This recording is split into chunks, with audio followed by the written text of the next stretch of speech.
My name is Gus, from the south coast of England, from a town called Brighton. I've been living in Vietnam for about 7 years. I'm really interested in Vietnamese martial arts because they have such a diverse range of styles.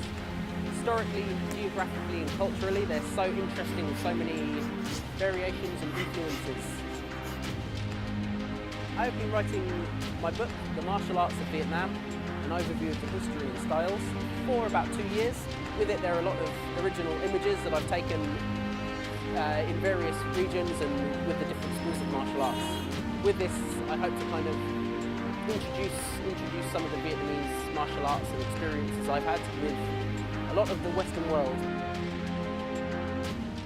First of all, thank you so much for joining our program. So you have published your own book about Vietnamese martial arts. And in 7 chapters, the book provides these very specific classifications of different genres of Vietnamese martial arts. So what did you base these classifications on? Basically, I spent some time to research about a lot of the history and the development of Vietnam, and each one has a kind of distinct climate or distinct feel about it, and differences between the people and the geography.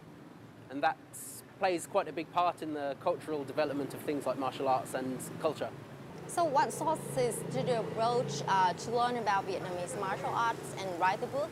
Well, I began first with a lot of reading about history and geography and various things.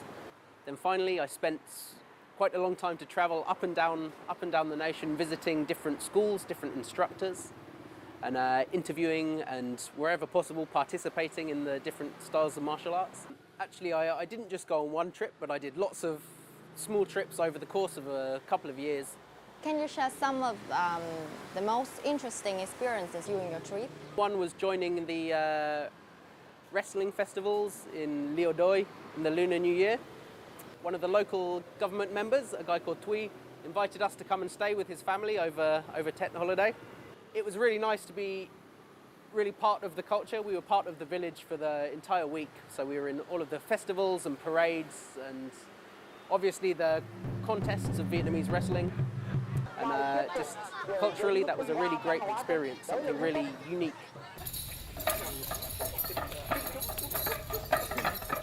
After falling in love with martial arts in childhood, Ro found his passion for Vietnamese style 7 years ago when he first visited the country.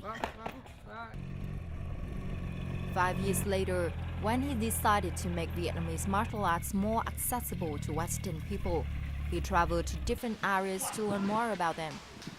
For over 2 years, Ro has traveled to 11 different provinces and cities across the country. In each destination, he has learned hands-on experience by participating in local martial arts schools and festivals and interviewing local masters in order to gain insight into the different styles. Although sometimes he's had difficulties due to the language barrier, it's his passion for the art that has helped him connect with local martial artists. What he has learned is not only martial art techniques, but also the spirit and local culture, which makes it stand out from other genres. So what did you find to be the most significant features of martial arts in different regions of the countries, such as the North, the Central, the South, and also Vietnam's ethnic groups? Some of the really defining features are some of the cultural and geographical aspects of them. For example, in the far north, the styles of martial arts they practice are much more suited to kind of mountainous landscapes. A lot of jumping and ducking, moving in unlinear formations. So, for example, when you're in a place where you cannot go in a straight line on the flat ground, then you have adaptations suited for this. So is that like living conditions create the difference, the distinctive features of each genres of martial arts across the country? Yes, but also the culture. So, for example, in the south, the Vietnamese martial arts that we see have a lot more influence from things like the Khmer Kingdom and the Cham people historically.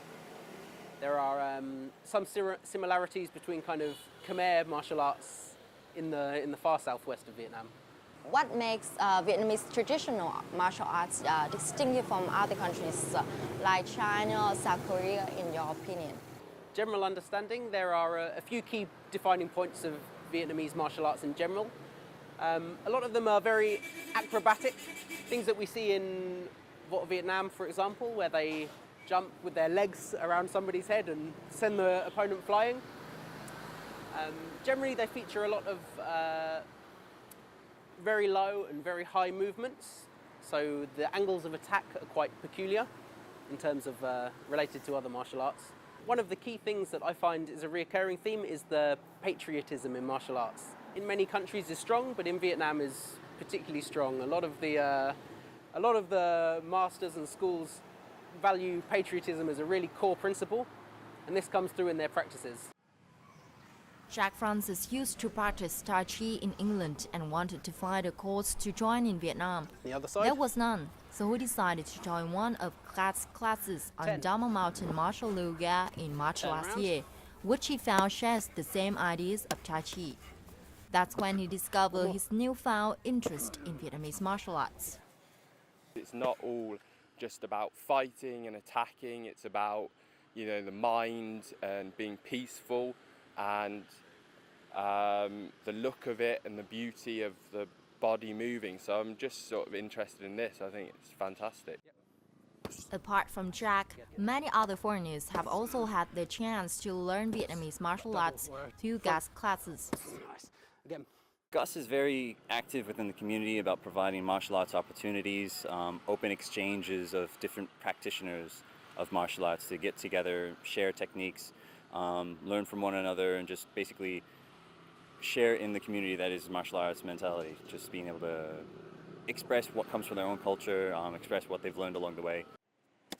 Ro has learned many different styles of Vietnamese martial arts, and through such classes, he not only wants to share the experiences and techniques he's learned over the past 7 years, but also his love for those Vietnamese styles of martial arts. So currently you are also a martial art instructor. So can you share something about your classes? Actually, I studied a style of Phật gia Quyền, so a kind of Vietnamese lineage martial arts. I studied in Hanoi for about 6 years with my instructor, who's a Vietnamese American. So I now teach classes just in the public parks in Hanoi. I teach some Vietnamese, some foreigners. Sometimes students are a little apprehensive or Vietnamese students to come and learn a Vietnamese martial arts style from a foreigner, but that's only natural.